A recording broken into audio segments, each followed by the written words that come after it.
Siapakah yang dapat menerima pembaptisan? Ya, Katekismus Gereja Katolik 1246 itu mengatakan, yang dapat dibaptis ialah setiap orang dan hanya orang yang belum dibaptis. Nah, pertama, ialah setiap orang, hanya orang, ya, hanya manusia, tidak ada baptis hewan peliharaan, tidak ada. Dan hanya orang yang belum dibaptis, ya. Artinya tidak ada baptisan ulang selama baptisan yang sebelumnya dia terima itu sah gitu ya. Karena ada yang membaptis itu ya, yang sah itu seperti apa? Baptisannya rumusannya jelas. Bapa, Putra, Roh Kudus ya. Aku membaptis engkau dengan nama Bapa, Putra dan Roh Kudus. Jika dia pernah dibaptis tapi tidak dengan rumusan lengkap trinitaris ya. Misalnya aku membaptis engkau dalam nama Yesus titik. Nah, itu dianggap tidak sah ya. Kalau dia sebelumnya pernah dibaptis dan rumusannya persis Bapa, Putra, Roh Kudus, dia tidak perlu lagi dibaptis kalau misalnya mau jadi Katolik. Hanya perlu kelas katekumen lalu penerimaan gitu aja.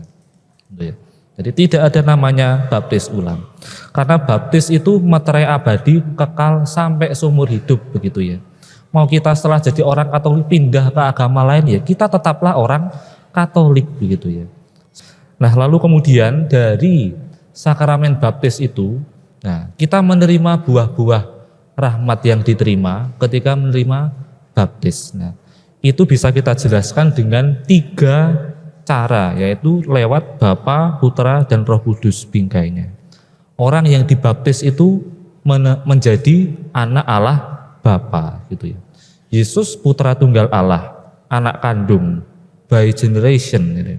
Kita yang bukan siapa-siapa dibaptis diangkat menjadi anaknya. By adoption itu diadopsi, diangkat menjadi anak-anaknya. Anak Allah Bapa. Lalu yang kedua, putra ya. Kalau hubungannya dengan putra, baptis itu ya kita ditebus oleh darah anak putra itu sendiri ya. Lewat pengorbanan di salib ya, dosa kita dihapuskan.